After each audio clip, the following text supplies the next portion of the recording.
One of the bosses featured in rotation 3 of the Doom Tower is the Dark Fae.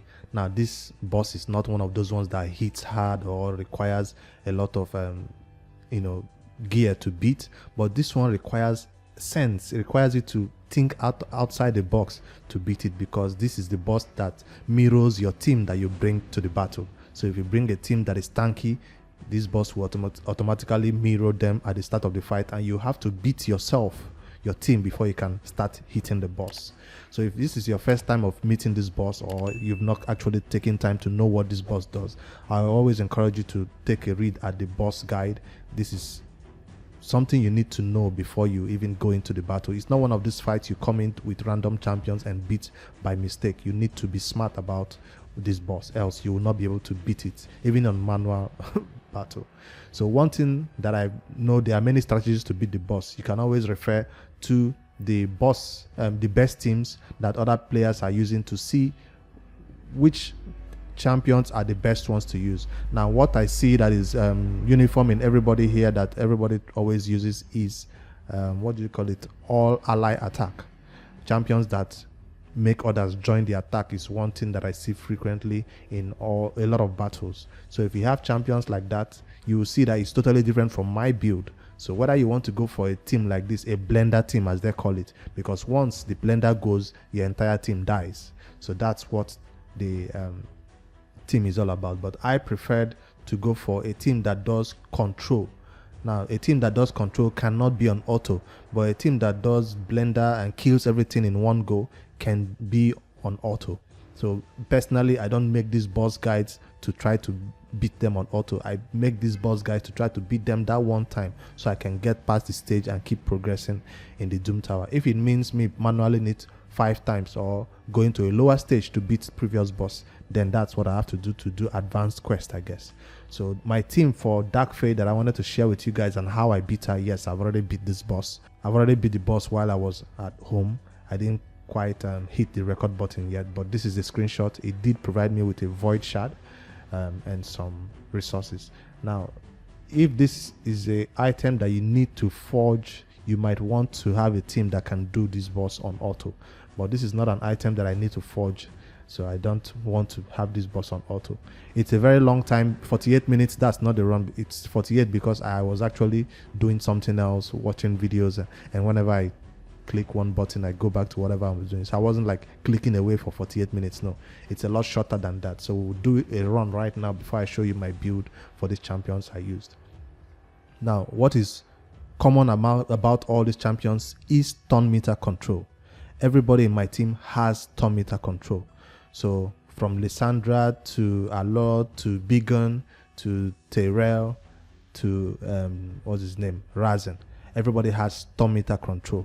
So whether you have an Amiga, whether you have any champion that has turn meter control, that is what I decided to bring to this boss. Now I see a lot of people using Ninja also, because he can also do a freeze for the your mirrored team before you kill them. So that's also a control, I guess. Stun is also a control from what's her name, Seal the Drake. But as you see, I didn't bring those champions in here. I decided to bring in this is my very old build that I use on normal, so even on hard they are still working. So if you do not have a Lysandra, don't worry, bring in any champions you have that have turn meter control and control your enemies before they take a turn. So that's what I'm going to do here. I'll start the battle. Now since mine is not on full auto, I'll always recommend that you manual the first and the second waves. Why? Because you want your skills available for the battle. Or before I even start the battle, let me do something. Let me add it to my team build, because I feel like I can leave this battle on auto once I finish the manual runs of the waves. So let me add them to my team, because currently without them being in a team, you might have to do it on manual all the time, clicking away. But if I have it here, I might be able to do it on auto. Where is Alora? Who else do I have? Razen.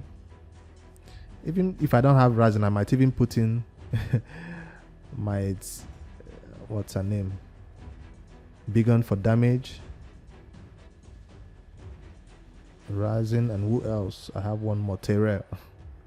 I don't think Tyrell has all his gear intact though, but it still works, I guess. Where is Tyrell? Tyrell. All right, that's the team. Why I'm actually adding them to this team here is because I want to set some team setup, I guess, which skills that should be used first and which one should not be used at all in battle. So I do not want a lot to use her. These are skills. Sometimes she uses it, you use it on the boss when I don't want her to. So Bigon will always prioritize this skill.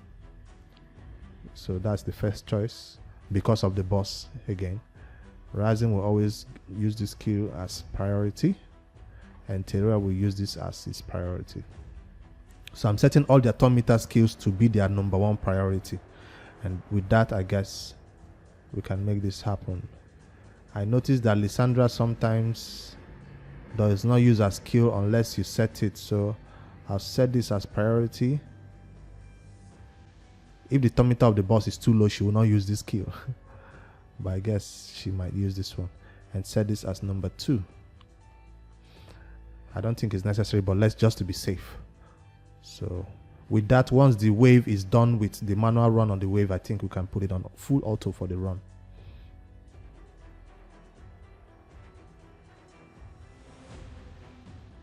The wave is no problem to beat. You can even use some of your skills over here. Let me do decrease defense because I know I didn't set it as priority, so it's not going to be used. That's what I want to see. Now, even if I have enough time for my skills to be back up before I get to the boss, I'm being careful not to even use it, because sometimes you think you have enough time for your skills to be back up before you get to the boss. Then you find out your team just nukes the second wave, and you're like standing at the boss with your skills not available. That's why you see me doing A1s even on wave 1. Just to be safe. I'll use it here because I know it will come back around in time. I don't need this for the waves. Allow skill to sleep sometimes is good for the boss fight. I mean, when your team is mirrored, but it cannot be that reliable because sometimes she doesn't sleep everybody. So as much as I like to use that skill once I get to the battle, I'd rather use her A1, and hopefully she targets her mirror with that A1. But if you're lucky enough to use her A2 and then she actually sleeps the entire team, or even she sleeps her mirror, then you're good to go. So there's a chance that this run might fail if Allah does not control her mirror. So now that I have all my skills intact, I'm even starting with Lysandra, so no problem. Now with Lysandra, I want to control my Allah. That's the biggest threat because she goes first. So as long as my Allah is controlled, everybody else is not that of a problem. So I'll try to target. Yes, see? So they are not taking any turn now. But the next person is still this Allah, so I'll make sure she doesn't get a turn. Now my big nukes. I'm also using the turn meter control here. Turn meter control. So that's a counter attack. That's not good. And Razin coming in with the clutch with his own turn meter control, which takes everybody's turn meter to 0, which is awesome. And I still have more turn meter control over here. It's just an awesome, wonderful fight too. So I was in no threat at all. I was in no danger of dying. Can I use decrease defense? Yes, I guess. And boom. We're still not safe. One more. The boss doesn't even have time yet to mirror us, which he normally does. I mean, he doesn't have time to steal somebody. Yes, that's what he's gonna do. He steals one of my champion. I'll use my A1 to make sure that champion's turn meter stay down. Because I tell you, if Bigon does take a turn, we're in trouble. Okay, we can kill him in one hit with Razin. Alright, now we are safe. Because I have everybody set to use their turn meter skills, I can click auto and everybody will use their turn meter skills when it is available. Even when the boss does his, maybe takes a turn once or twice, we are in no danger at all. We will be in total control of this fight till it ends. Now I do have to take over and make sure Razin, okay, he's gonna do his A2 when it's available. Because I need decrease defense and weaken on the boss to make this run a little bit faster. So I'm thinking maybe 5 minutes. No, we're already at 3 minutes, so I don't think we can do it in 5 minutes. Maybe 7 minutes will be the run time. It would be shorter if I was not pausing to explain stuff, but hey. So that's how I beat the Dark Fae on floor 40 of the Doom Tower had. Will this same team work for the higher levels of Doom Tower when I come across the Dark Fae again? If you click the subscribe button, you will find out when that video is released. So I do have a Doom Tower series where I post about how I beat all the bosses. This will also be in the playlist if you want to check out other bosses that you're going to be facing in the Doom Tower. So that playlist is always being added with new stuff as I discover more ways to beat the bosses that I already beat before. But the Dark Fae, this is the first time I'm adding it to the playlist, so that's why it's on level 40 and not a higher difficulty. So maybe if I find a team that can do it on full auto from the wave 1 all the way to the boss, I might post that. But like I said before, I'm not looking to get the best, fastest time for beating these bosses. I just want to get it done and move on. Everybody's using the atometer skills when it's up. Aloy is an MVP because atometer really hits the boss and takes it down. Like I said, an Amiga could be used. Which other atometer champions do we normally have? There's a champion that has a 40% atometer decrease. I forgot her name. She's a void champion that a lot of people use in stun sets. I forget her name. She is also useful. I guess she could have replaced the rail, but I needed that decreased attack in case when the boss takes his turn. So I had decreased attack. I have decreased defense and weaken from rising. Because with only decreased defense, the run will be a little bit longer. But with decreased defense and weaken, that's why you see me doing a little bit more damage than I normally would.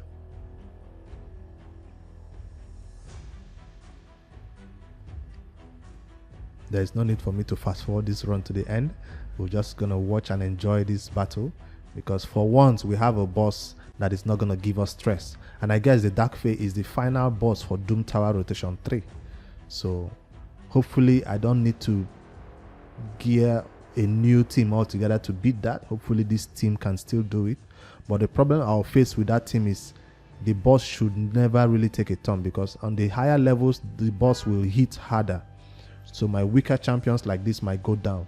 So if it means me bringing in a revived champion, that might be what I have to do.